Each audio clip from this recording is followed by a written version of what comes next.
Hi guys, welcome to Size Me. For those of you that don't know me, I'm Donna, and what we're going to do in this tutorial is take you through step by step how to create the Florence blouse, which is one of my favourites, to be honest. And Shirring's all mad at the minute, so you will love it when you've made it. Just a few things before we start.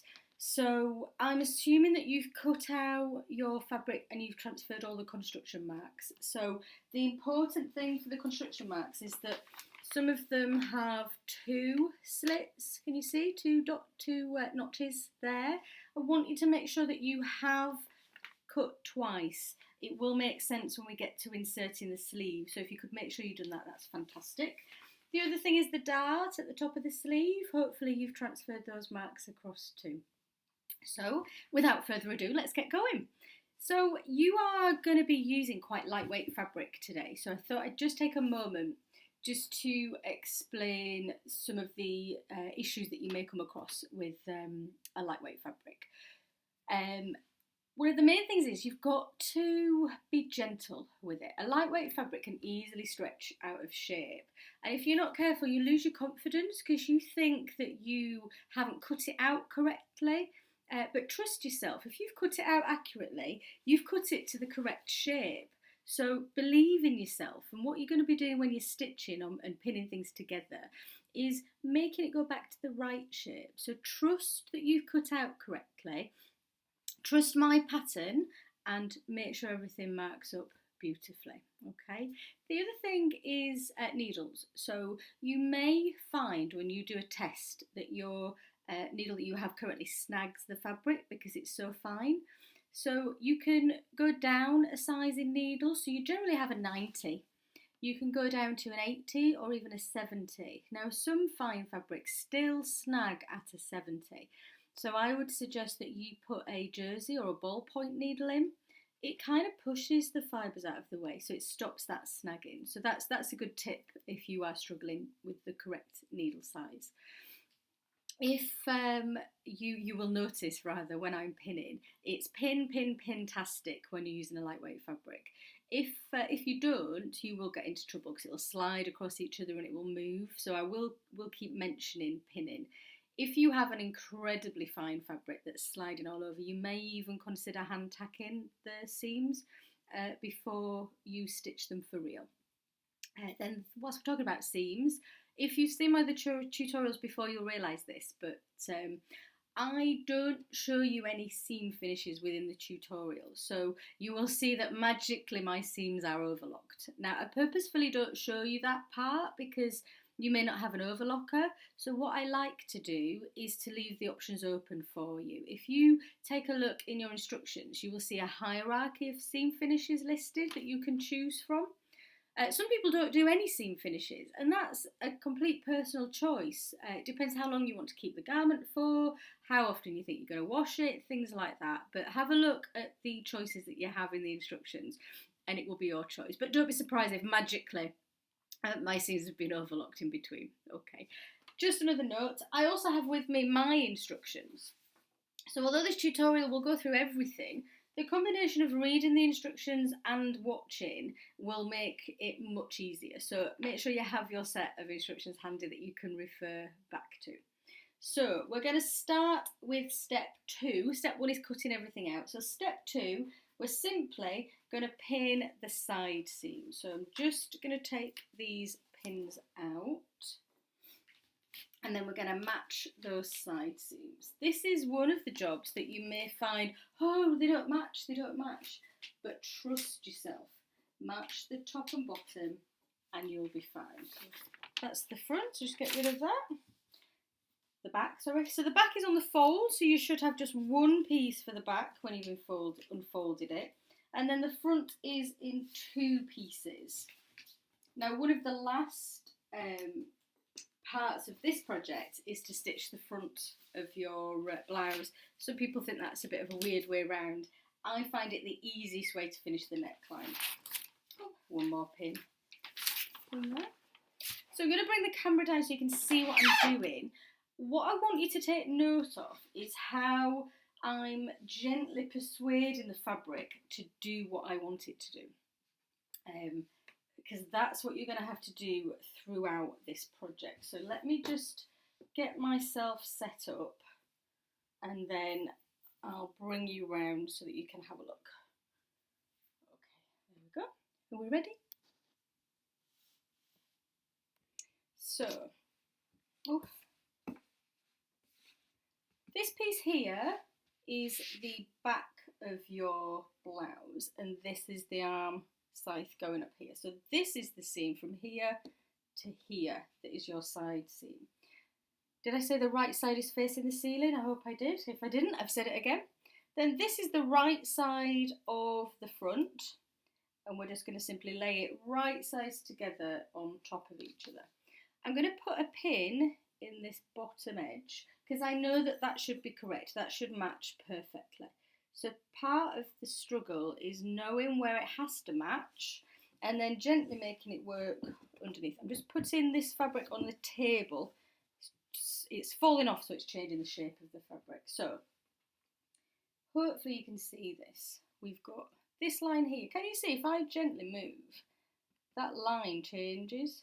So just with my nail, I can make it straight rather than wiggly and persuade it back to the correct shape. And then we want to do the same when we lay this on top. So we've got the edge matching. So if we smooth that way and then that way, which is following the grain line of the fabric, it should go to its correct shape. So I'm just going to put some pins down here. When you get to the top, which is the underarm, you will notice there's a little extra triangle of fabric. That's just geometry. It's just a quirk of the geometry of that part of the pattern. So if I explain to you what's going on there, hopefully it will stop you panicking about it. So if you give me 1 second, I'll pop a few more pins in. So I've got a pin and they're almost touching each other. When one pin leaves, another one starts. I'll bring it up so you can see better. So just want you to see this edge. Let me turn it around. So can you see the little extra triangle there? So it's just the geometry, so don't worry about it, but can you see it matches where I've put the pin, and that's the seam allowance. So long as it matches at the seam allowance, you're absolutely fine, guys. So don't be too stressed out about finding that extra little triangle. But look how close I put my pins. It's the only way to ensure that this make goes according to plan. So I'm going to let you pin those. You've got the other side to do as well. And then I'll meet you at the sewing machine and we can have a look at how we stitch it. So I've lined the edge of the fabric up with the 1.5 centimetre line on my plate here. So that's the standard seam allowance within all of our patterns. If it deviates from that, it will say in the instructions. So we're just going to crack on with our 1.5 centimetre seam allowance. So we're going to do our back stitch like we always would. And then we're going to gently stitch. What I want to show you in this process is how I've kind of got a bump of fabric in front of the foot. So I'm not pulling the fabric in this direction because that will stretch out of shape. So I'm just allowing a little bit extra in front of the foot so that the fabric can find its own natural location, if that makes sense. So don't try too hard with a lightweight fabric.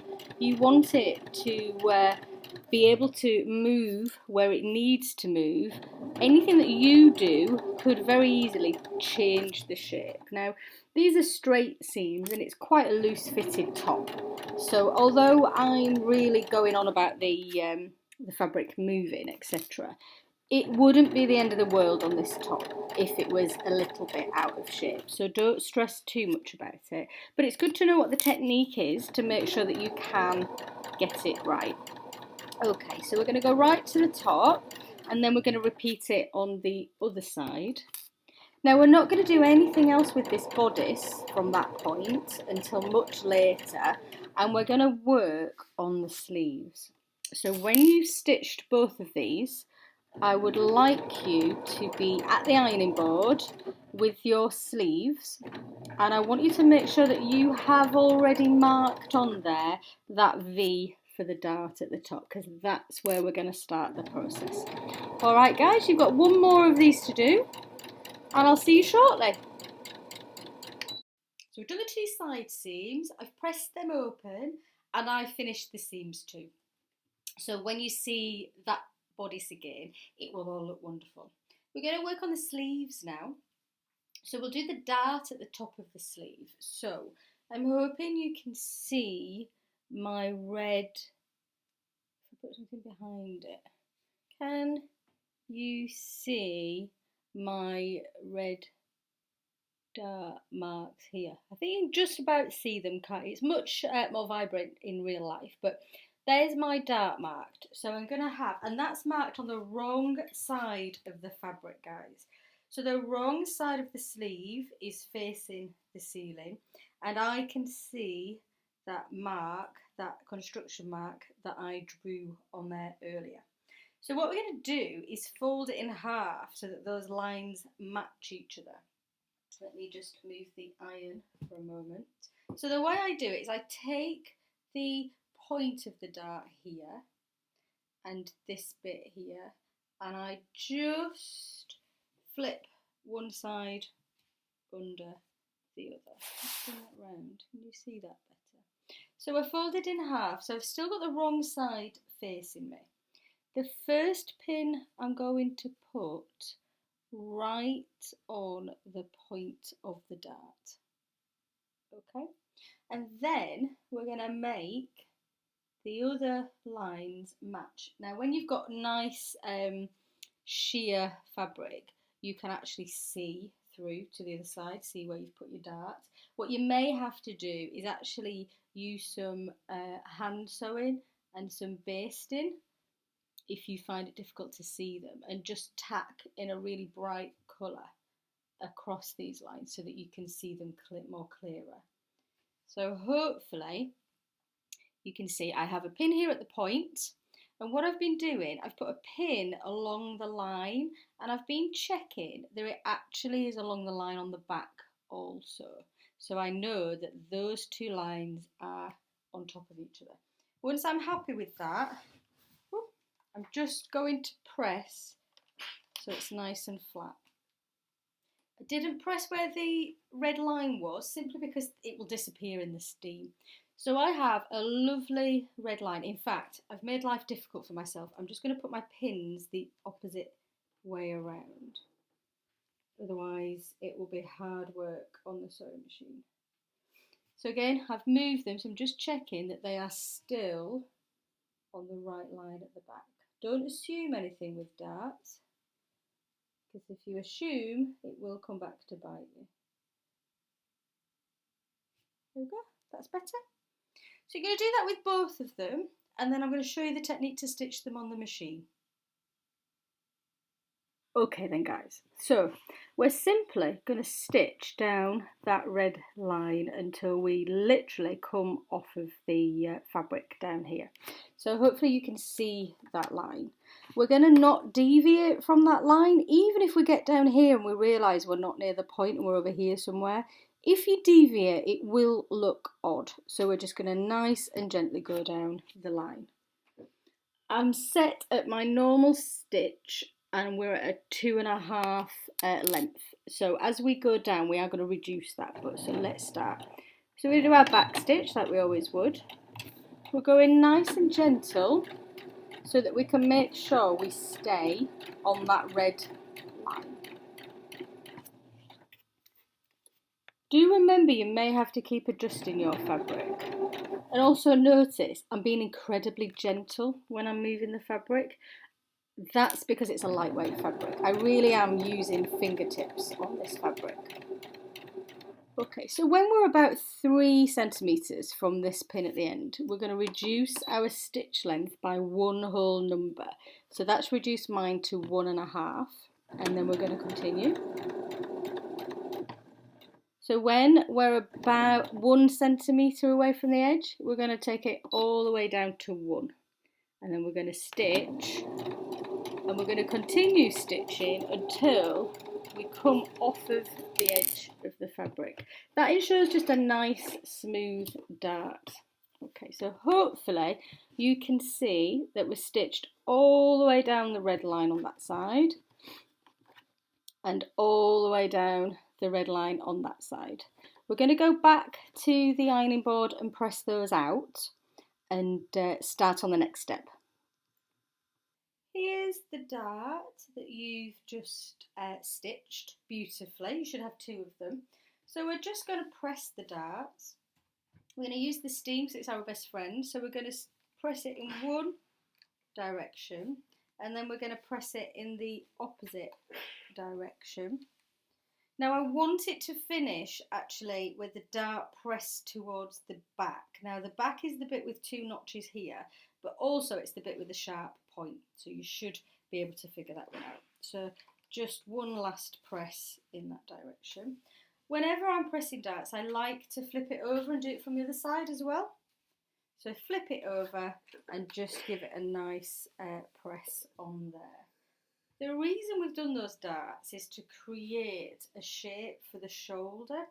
So can you see now how this is the dart running across the shoulder and then the fabric will just drape over the end.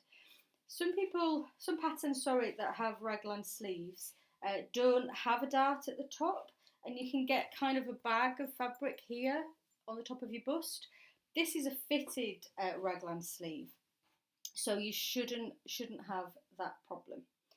So the next thing we're going to do on the sleeve is we're going to fold it with the right sides together, and we're going to match all the way down the seam. So this is the sleeve head that we've just worked on. We're now going to pin all the way down this edge and stitch it. We're going to do exactly the same method that we used when we pinned the bodice together. We know the bottom has to match, so we're going to put a pin in the bottom. We're going to gently persuade the fabric. We're going to smooth in that direction and then in that direction to make everything the right shape and size.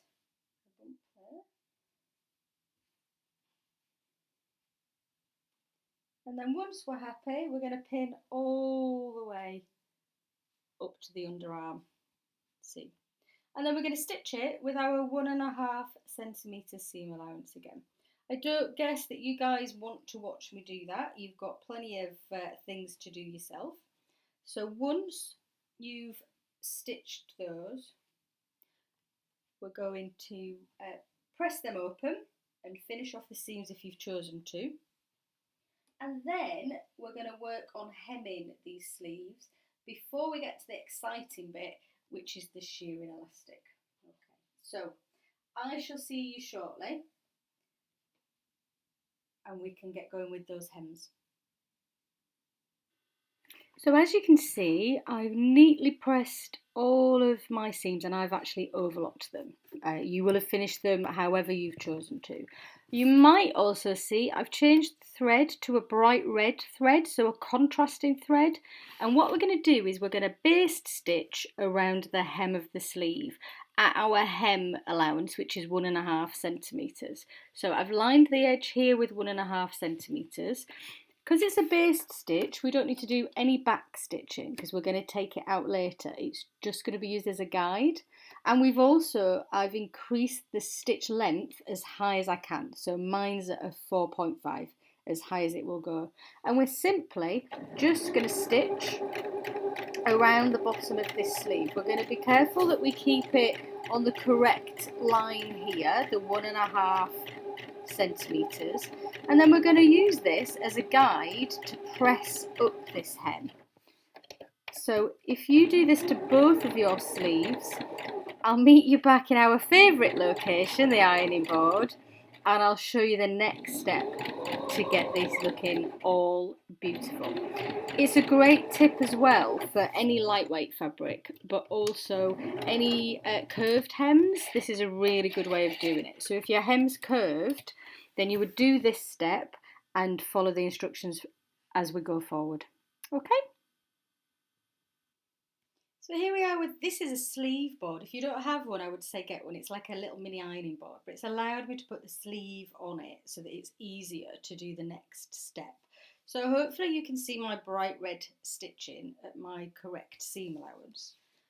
All we're going to do is use that red as a guide to turn the fabric up to. So we're going to turn it right on that red stitch line and we're going to press. Always use your steam, guys, it is your best friend. A bit more there. I'm going to go to the next bit so we're out of the way of the seam so it's easier to show you. So all we're doing is just using that row of stitching as a guide to press. So once we've done that all the way around, sorry, I just reached some pins. Oh, there we go. We're going to take the raw edge here and we're going to tuck it under so it matches the red stitching and then fold it over. Now this is a tricky little part of the process, but if you do it right, you get a really lovely hem. So we're just going to take the raw edge, tuck it under, fold it back, and putting the pins close to the folded in edge. Let me show you what I mean by that.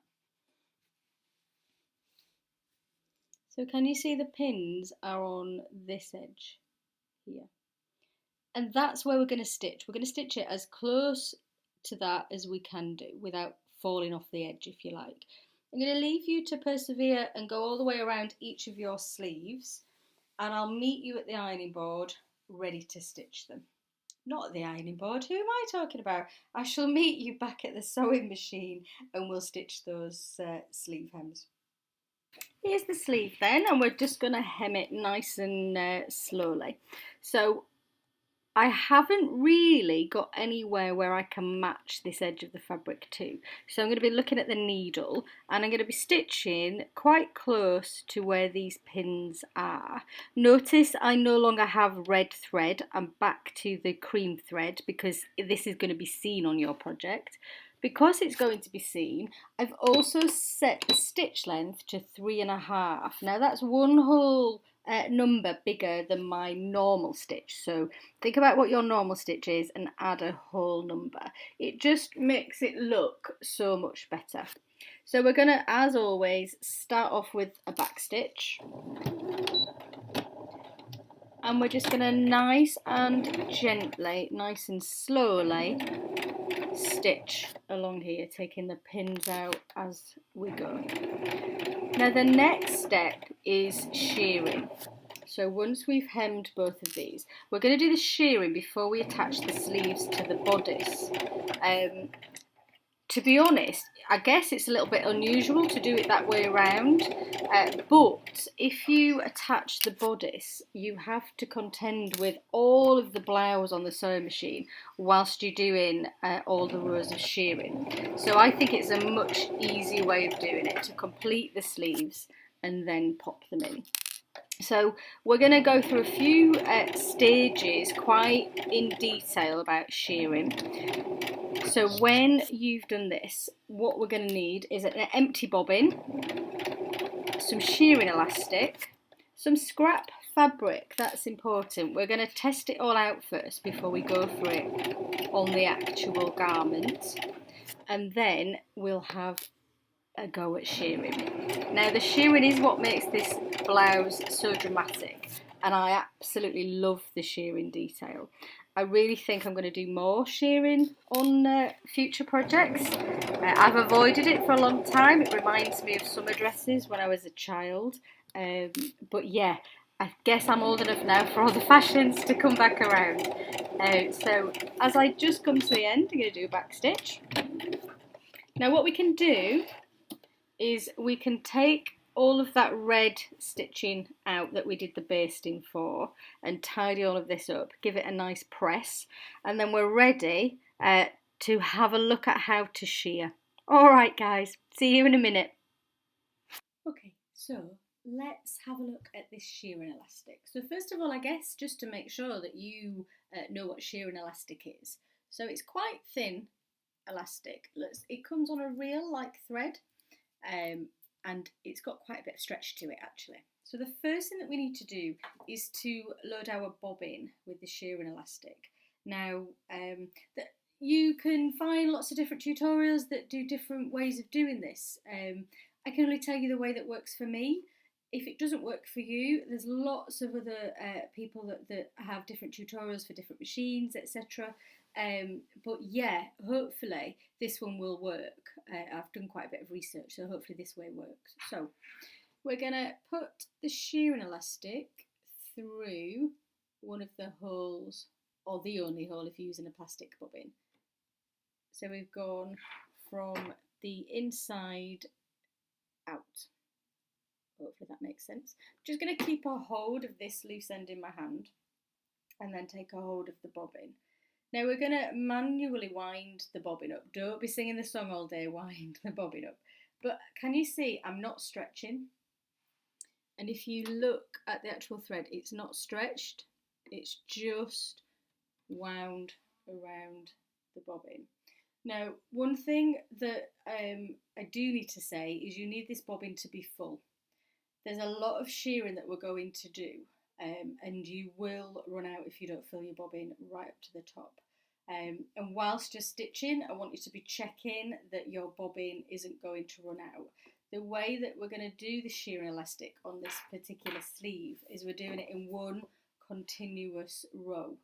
So if your bobbin runs out, you may end up unpicking everything. So please, please keep checking. If you think it's going to run out, just do a back stitch and start off where you left. It's not a problem. The problem occurs when you don't know that it's going to run out, and then you've got an issue there. So I'm just, see, nothing is stretched. We're just winding it on the bobbin until it's full. We're also going to take the chance to test to make sure that we're happy with the shearing that it does. There are a few important things just to go through, but hopefully you will have some scrap from when you cut out your pattern originally. It's best to do the test on the fabric that you're using because different fabrics behave differently, so you may think it's working beautifully on some scrap fabric and then discover that it doesn't really work on your actual fabric. So I'm at a point where I can actually cut that tail end off. Make sure you do cut the tail end off, otherwise it will get caught in the machine and it will cause you no end of problems. So I've just got a few more to do and then we can go ahead and do the sewing. Now I keep my stitch length at my standard for sewing, which is a 2.5. Some people can increase it, so I suggest that you do some with a slightly bigger seam stitch length so that you can decide then which it is you prefer. We want this cuff to be quite neat across your wrist, so it's designed so that it should shrink by half, so it should be twice as big, and when you shear it should shrink by half. That's the design, if you like. So we're all full, all sorted. So I'm going to leave it at my 2.5 stitch length for this test to show you the process. I'm going to bring the screen around so that you can see how I actually put the bobbin in and see how I do the stitching. Okay, so that's the first part done. So the most important part is that this elastic goes through the tension on your machine. So whether it's a bobbin that loads here and you take the case out, or whether it's a drop-in, it's making sure it's gone through the tension on this lower bobbin. So when we do it with a top loader, we're going to put it in, as always, with the thread coming off anti-clockwise. We're going to drop it in. I'm going to put my finger on the top of it to stop it spinning around, and then I'm going to take the elastic. I'm going to bring it, she says, going to bring it around where I would always bring my thread. When it gets to here, I'm just going to pull. Just going to make sure it's in that tension. If it isn't, then it's going to be really loose. We're going to bring our elastic up to the top just like we would any thread. And it should be quite a tough job to pull that elastic through. Don't cut it too loose because it will spring back in. So make sure you've got quite a tail left over. So just to recap, you will put it in exactly how you would put in your bottom thread in your bobbin, but we're just making extra specially taking care that we put that elastic through all the tension discs, etc. And then, believe it or not, we're just going to stitch. So as I said, I'm going to leave it at a 2.5 stitch length. You can experiment and see which you prefer. We are going to do a back stitch when we start, and then we're off. So it's important you don't pull the fabric, you just let the fabric go through the machine. Notice I'm not doing anything exciting, I'm just letting it do its thing. The more rows of shirring you do, the tighter the elasticity becomes. But if we get to the end of this first row, I can show you. So as you can see, that's quite a dramatic change. I'm going to do another row next to it, and what we're going to do is we're using the stitch line that we did previous as the guide for the edge of the foot. So we're going to go back stitch again, and then we're off. Now I'm not pulling, but I am trying to make sure there's no gathers caught. So although I'm not pulling, I am straightening out the fabric. And we'll do the second line. There is one extra tip once you've done this, is to get some steam on it, get the iron on it and get some steam, and it will shrink to a point that it won't get any less, so it'll just shrink to its natural point with the elastic. And then if you're happy at this point with how much it has gathered, then we can go ahead and do the stitching. If you're not happy, there is a few things that it could be. It may not be around the tension in the bottom bobbin. It may be that you've put some tension into the elastic when you've wound that bobbin. And it may be that you want to adjust your stitch length. So have a play with those things until you're happy. So what we're looking for is for it to reduce the length by half once it's sheared, which I think that's just about done. Then when we get some steam on it, it will shrink a little bit further. Okay guys, so that's how we set it up. I'm all set up. So what we're going to do now is do one of the cuffs. Okay, so you've checked that your machine setting and the winding of your bobbin is all sorted, and we're going to now go ahead and shear the cuff of your sleeve. So I want you to have the sleeve the right way round so you can't see any of the seams, and I want you to feed from the sleeve head, so from the underarm.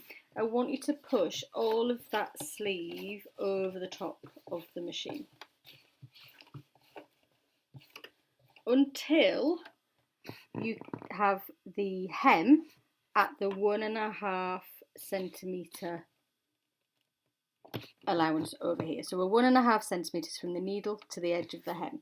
I've also lined that needle up with the seam. It's just important that we do that, and you'll see as we go forward why that's important. So I'm all ready to go. I'm going to do Now, what this means is that we're doing one continuous row of stitching. So there is a danger that you may run out of shearing elastic. So please keep checking, because if something goes wrong, you have to unpick all of the sleeve. But I think this is the most secure way of doing it. So that's why I've chosen to do it this way. So we're repeating the process, but I hope you notice it. I'm just smoothing out any of the gathers in front of the foot. Now I'm not pulling anything, because again we don't want anything to pull, but we're just making sure that this area here is nice and smooth, ready for the stitching to go over the top of it. Now I'm going to let you stick around with me for a while on this one. You might want to fast forward it if you get bored of me waffling on. But we're going to do 13 rows altogether. And as you get further up the cuff, it does throw up a few difficulties. So I'm going to show you right to the end of 13. so that you can see how I get over those difficulties. You may be able to see there's a little, not that loose there, but there's a stitch here between those two lines. That's quite normal. That's why we started at the seam. So that will be between every row of gathering all the way up that sleeve, but you won't see that when you wear it. You'll also notice as you keep going that it gets tighter on the machine here. That's absolutely fine, but what you need to do is to make sure that the tightness here isn't stopping the fabric being fed through. So as you get further, you'll find that you're actually pushing the fabric into the foot.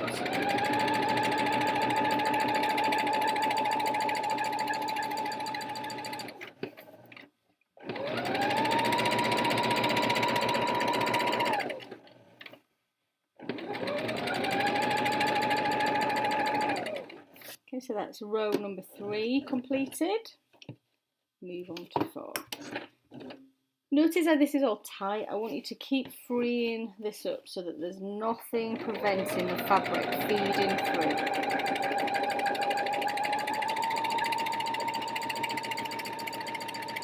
Now I'm going quite fast, guys, so by all means do it slower, but just ensure that each stitch line is along the edge of that foot.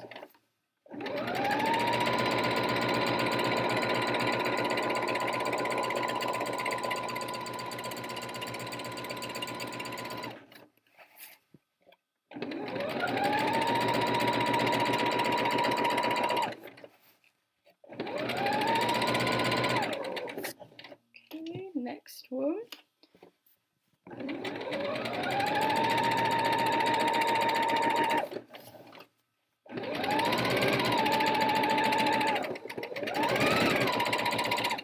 Sorry, made you wobble then. I'll slow down.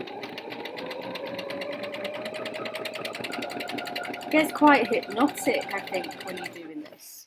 I can understand why people really enjoy doing it. The effect is lovely.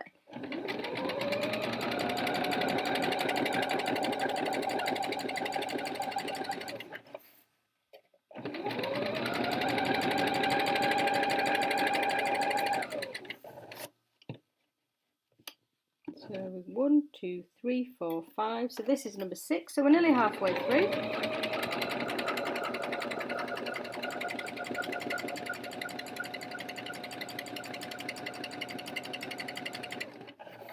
It's really starting to grip now here. So I am having to help by pushing on this side to make sure there's nothing preventing that fabric moving.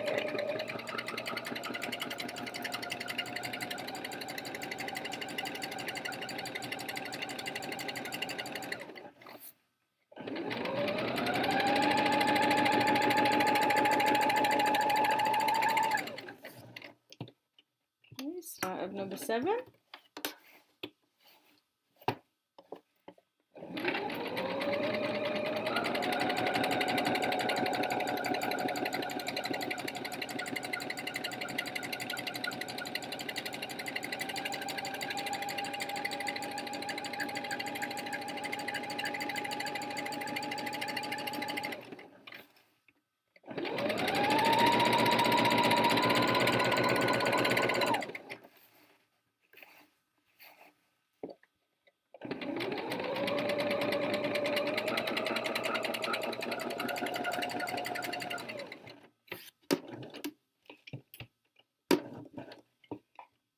To number 8. So let's get ourselves organised before we start. There we go.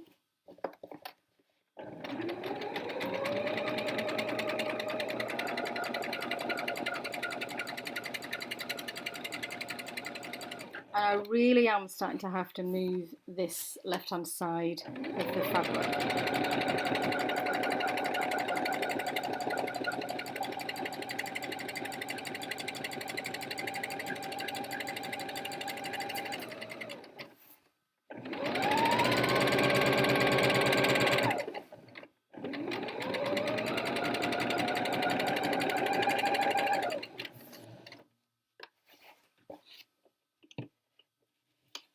I can't remember how many, guys. You'll see me constantly checking. So 1, 2, 3, 4, 5, 6, 7, 8. So this is 9.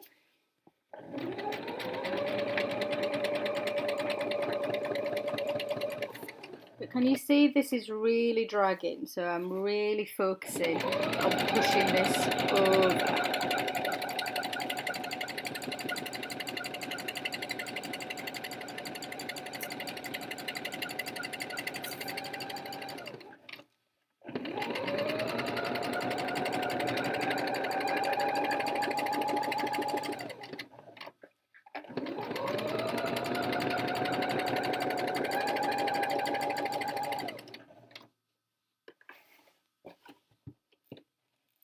Next one.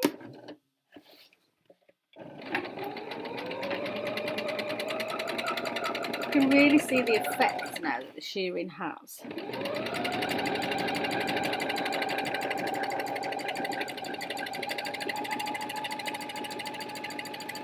But you can also feel it really starting to struggle going round.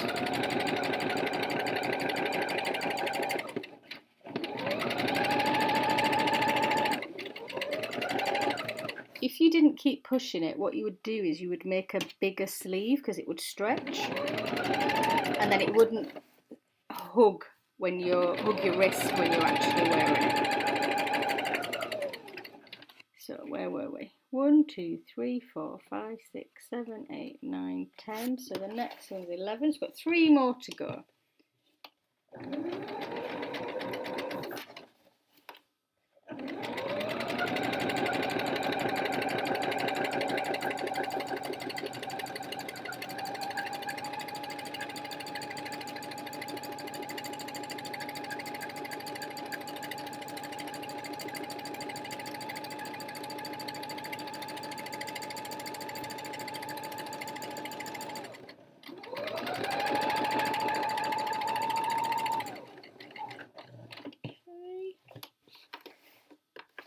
One down, 2 to go.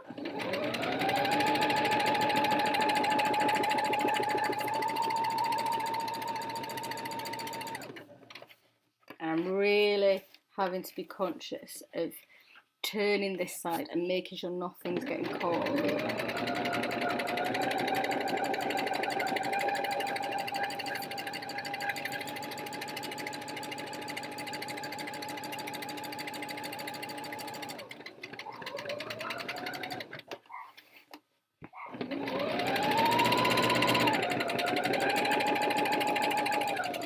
Just going to check that will be the last one. So 1, 2, 3, 4, 5, 6, 7, 8, 9, 10, 11, 12. Yep, so we're on our last one now.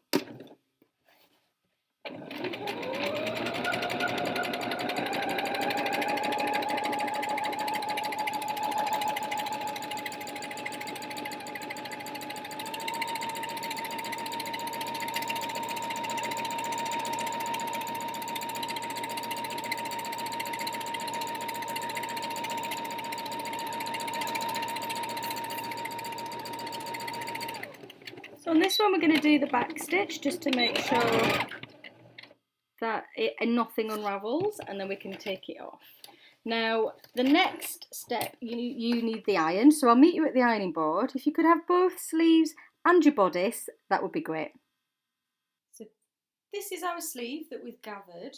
I just want to show you the effect that the steam has on it. So if you just hover the iron above and put some steam on there, can you see how it's starting to move? And it shrinks everything up. So I do it on one side. I'm going to flip it over and do the same thing on the other side. I then also sort of get the bit that was on the seam, turn it over and get some steam on that one as well. And what that does is it tightens up the elastic so that your gather looks so beautiful. It tightens it up so it will be snug on your wrist. So if you do that to both of your sleeves, I'm going to just move the camera so that we can see the next step. Okay. So the next step, we're going to attach the sleeves to the bodice. So let's get ourselves organised. So this is the bodice that we put together earlier. and I'm going to work on this sleeve. So I have the bodice, move the sleeve for you so you can understand what I'm doing. I have the bodice inside out, so I can see all of the seams. So this is the armhole, okay, so that's the front and then that's the back, and we're attached at this seam here. So the sleeve is actually going to go into that arm side there, just put that there so it doesn't all fall off.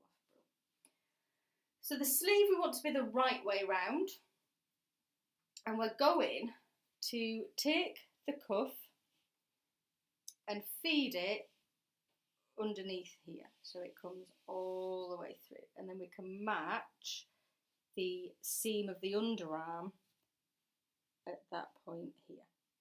It's at this point that we're going to check that we have the right sleeve. Now I didn't look, so I could have the wrong sleeve. If I have the wrong sleeve, it'd be quite nice because you can see why you know it's wrong. But the first thing we're going to do is let's pin that matching seam under the arm so we don't lose that point.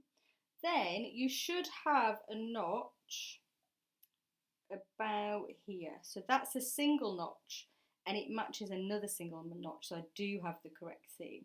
If that was a double and a single notch, remember we spoke at the beginning doing 2 snips, what happens is you've got the incorrect sleeve, so swap it over and take the other sleeve. But as it turns out, we've got the right one for a change. So we're going to start at that centre point under the arm. Just going to open my seams up. That is a fixed location, and now we're going to work on some other fixed locations. So that's the notches. So we're going to go and we're going to match that first notch. You're going to think there's too much fabric, but trust me, make sure the notches match. There is then another notch further up the sleeve that I would like you to match. So far we've got 3 pins. We've got a pin at the centre point, we've got a pin at the first notch and a pin at the second notch. We're going to then go in the other direction and we should have some double notches that match up beautifully. And we're going to make them match. So we have a double notch there, a double notch further up.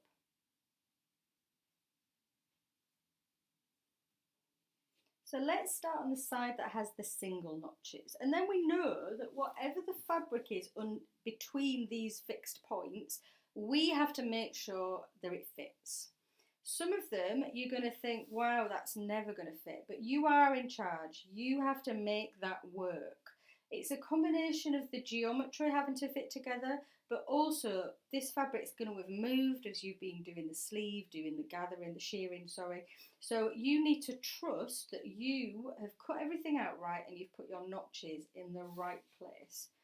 So we're going to start right up at the top. So this is the side with the single notches. We're going to start right up at the top.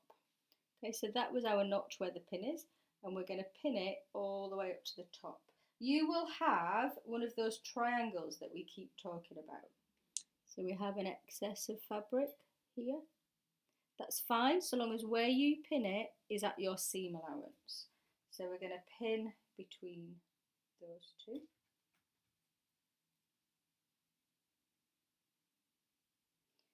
Then we have a section between the 2 notches that you've pinned, and we're going to pin those 2. That should be quite straightforward. But if it isn't, you have to trust that it's your fabric that's changed shape, not your incorrect cutting out. Now the little bit under the arm can be a bit tricksy. So you need, instead of going straight, you need to create the curve. And once you've created the curve, you need to ease that excess fabric in. And when you pop your pins in, I want you to pop your pins at the seam allowance. So let me show you, that's the first side all pinned. Okay, so we've started at the top where we have our excess triangle. We've gone all the way down to this curve at the bottom. And if we pull that curve round, we get rid of the excess and we can stitch it beautifully.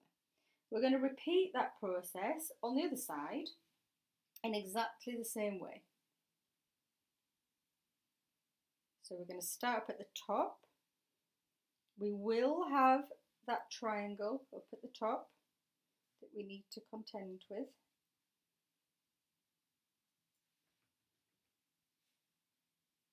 I'm going to pin between the top and that first set of double notches this time. We're on the double notch side. Then we're going to pin between the two double notches. See, what you've done is you've cut this fabric on the bias, so you've cut across the grain. So it's going to grow and it's going to be going to strange shapes. So this is what we're doing. We're making it go back to the original size that it should be. Now there is a little bit of a tricksy bit again under the arm. Let me try and show you. So there's the underarm. Can you see how this looks like it's way too big? We're going to create the curve. Can you see how the notch has opened up? So the first thing we're going to do is to pin that notch closed, because you've gained more and more fabric by that notch opening up. So let's just make sure that that's happening. And then we're going to curve the fabric and we're going to make it work between those two pins. Hopefully, for those of you that have paid particular attention to your seam allowance, it will start to make sense why that is so important. If you didn't stitch the correct seam allowance on your side seams and on your arms, this tricksy bit is going to be even more difficult because you've changed the size of the pieces whilst you've done that. So really pay particular attention when you're pinning. So I have pinned all the way around the arm from the top all the way up. I'm going to go back to the sewing machine. I'm going to do this along with you because it can be tricky at that underarm section. So I'll see you back at the sewing machine and we'll get these sleeves inserted.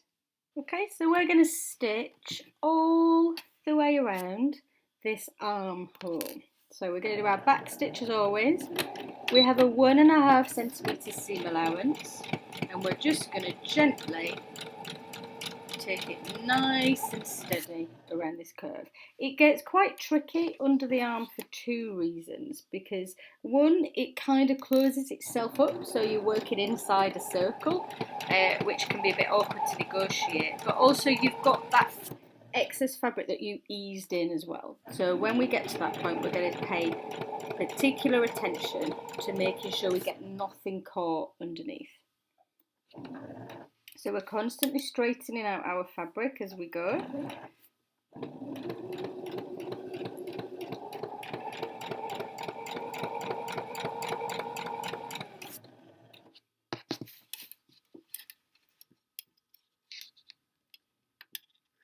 Can you see how this is folding over underneath? I'm very conscious of it and I'm just checking with these fingers that it isn't where I'm going to stitch.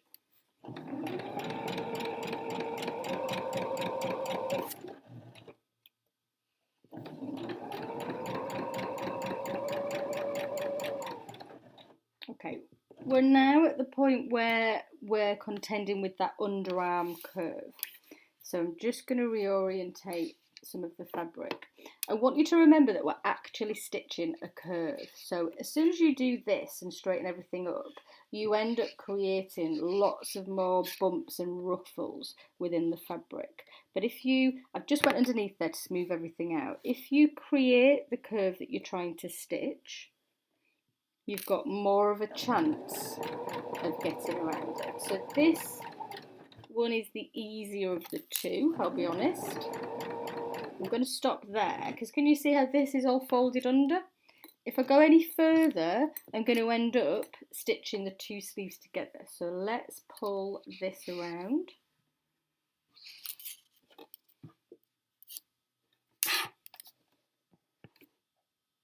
So this bit I'm just going to do in small sections. If you try to do it all at once, you're definitely going to end up having problems. Sorry, my overlocking stitch is in the way. Also my seam that was pressed beautifully open has come undone. There we go. So that's past the underarm. So we're doing good. We're going to keep pulling this fabric around, checking the underneath fabric.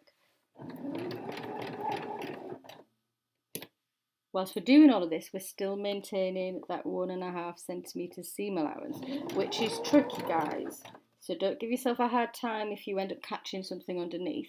So long as you don't cut anything, it can be solved. We can just unpick and start again.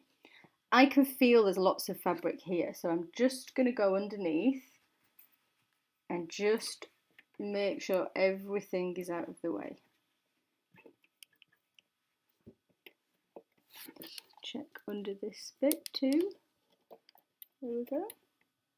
And remember, this is a curve, it's difficult. This bit should not be a breeze, guys. Should, however, get a little bit easier from here. So we're past that curve. So we can now start orientating everything just to come down this straight. We still need to check that there's nothing underneath, which is what this hand's doing. I'm constantly checking.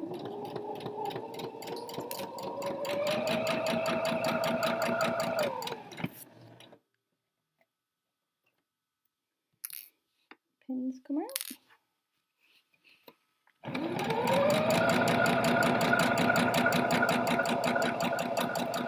Despite having to negotiate all of that curves, hopefully you can see I was still being delicate with the fabric. As soon as I'm not delicate with the fabric, I'm going to be changing all of the shapes. This bit, you may be able to see the triangle a little bit more. So look where we're heading. We're heading right to the point where they match. And then we're going to do our back stitch. So that's one sleeve inserted. I'd like you to do the other one, and then I'll see you back at the ironing board. We'll press those out, and then we'll have a look at how we bias bind the neck edge. So you should have a jacket, basically, because that seam is open at the front, but we need to do the finishing touches now. So we're going to learn how to bias bind the neck edge. So you won't see this bias binding, it will be turned all the way to the inside. So the first thing that I would like you to do is to take your bias binding, I'm hoping you can see it here, and these are the folded edges. I want you to open it up and fold it like that. Can you see? So there's the creases. So we're going to unfold those two and then fold it in half along that length. I'm going to do it on this side because it will be easier for me to press. So now you know the technique. We're going to just press that in half as we go along. Now it's important that we lift the iron as we go so that we don't stretch this bias binding out of place. So we're literally steam, lift, steam, lift, steam, lift. Okay, so you should end up with a length of bias binding that's folded in half in that direction.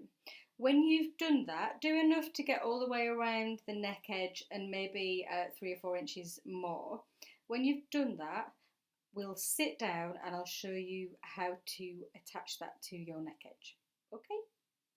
Okay, so what we have in front of us is the half of the neck edge of the blouse. So this is the centre point where at the chest here, at the point of the V-neck, sorry, and we're going to go up and round to the back.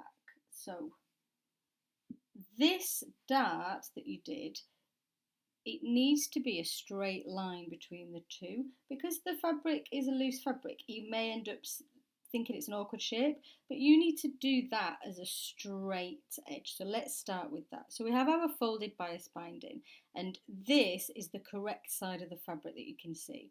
We're going to just leave an inch or so over the edge here, and we're going to pin so that all of the raw edges match each other. So all the way along. So just to be clear, this edge here is the bit that's folded.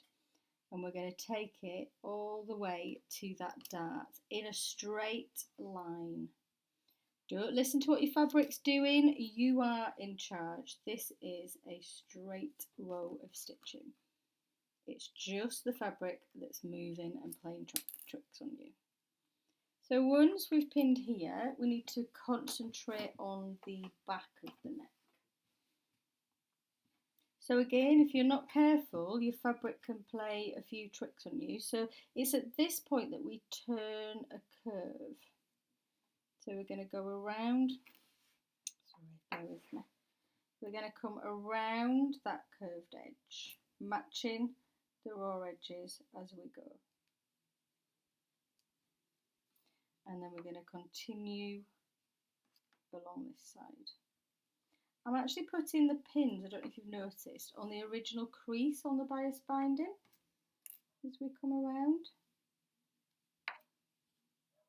And then we're going to repeat the process all the way to the V on the other side. So we're going to come around the curve until we get to the dart. And at that point, we're going to start our journey back on that straight path.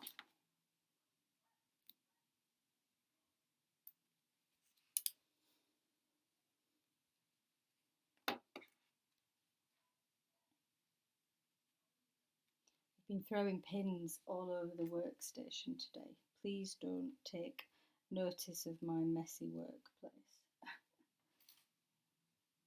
I sometimes forget I'm on camera. Okay, so we're all pinned all the way around that neck edge, and we're simply going to stitch along the original crease all the way around till we get to the other V-neck. I'll bring you around so that you can see what I'm up to. Okay, so hopefully you can see the faint crease on this bias binding that was the original crease that we had. We're going to stitch along that crease, and we're going to use a stitch length of 3.5, because you will see this on the front of the blouse. So we're going to nice and steadily stitch our way around. Remember, this first bit is straight, so we're just going to nicely stitch through. The machine does become a bit noisy because it's going through quite a few layers of fabric, so don't worry too much about that. So we're just going to come all the way up on a straight. Remember, it's straight until we get to the dart.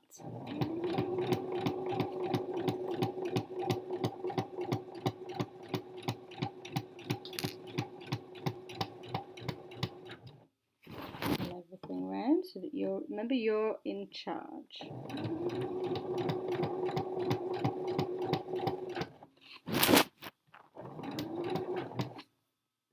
And then when we get to that dart, we start to curve it round. So remember, you're stitching a curve, so make it a curve. It's only a little curve. And then we're straight across the back. I'm going to let you repeat that on this side, and then I'll join you where we're going to clip the curves and make it look beautiful. So we're all stitched on, but what we need to do is just on those curves, we need to take some triangles out of the seam and the bias binding, so that when we turn it over, it won't have a bulk and it will turn over and lay nice and flat. We're also going to trim half of that seam off all the way around. So just to recap, we're going to take triangles where there's a slight curve, which is just at the point beyond the dart before the neck. Okay, so let me show you how we do that. We're very careful that we don't snip into the actual fabric. I'm just going to take a few out and then hold it up so that you can see. Now, there's not a massive curve and it doesn't go on for a great length of time. So that's all we need to do on each of those curve points. And then we're going to trim it all by half. And then I'm hoping that you have a number of pins with you, because that's our next job. We're going to press all the bias binding through to the inside of the garment. Do this with my scissors, I think. And then we're going to press and pin everything in place before we stitch it for the final time. So I'm just taking not only the bias binding, which I just did, the bias binding and the fabric out of the seam. I'm just going to trim it by half, just so that when we turn that bias binding over, we can cover all of the raw edges. So just take your time. The last thing you want to do at this point is to snip through your actual garment. Now you may smile and think, oh gosh, who does that? It happens, and it does happen quite a lot, because sometimes by this point in a project you're just wanting to get it finished and you can rush a little bit. So just take your time in doing this bit. I'm hoping you're loving your project so far. I'm hoping you've tried it on despite the front seam not being stitched. It really is a lovely versatile garment, even if I do say so myself. Okay, so that's all trimmed. Move that out of the way, don't panic, I will clear up later, guys. Just get my pins. Alright, so we're going to have the garment with the wrong side facing the ceiling. Just rearranging. So this is the bias binding, which is on the right side. So we're going to be turning it all the way to the right side of the garment. Now the way to do it is to have your iron to help you. So we're going to press all of the seam towards the bias binding first.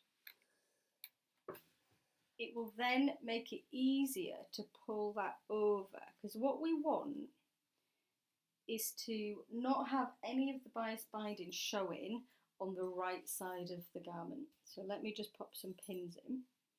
So I folded it over and I'm putting some pins in just close to the folded edge of the bias binding. I'm using pins that don't have plastic heads. I would always recommend that. I do seem to have some plastic ones mixed in here today, so I'm not sure where they came from. I'll have to search my way through, but always use glass pins, because sometimes you press after pinning and the plastic ones will melt onto your fabric.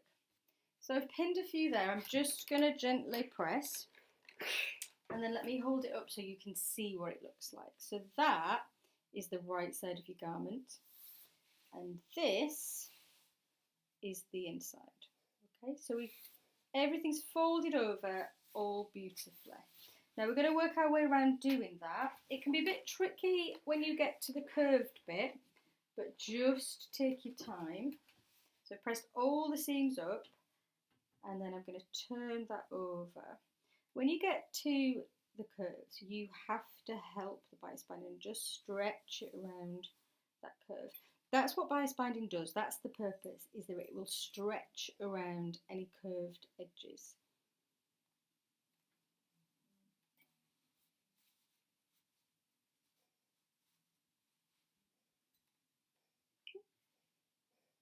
Just going to get you past this curve, and then I will let you do the rest. So can you see how that's got the curve that you were looking for? But on this side, you can't see any sign of that bias binding. So work your way through, guys, pressing as you go, and then I will be at the sewing machine shortly and I'll show you how to stitch it.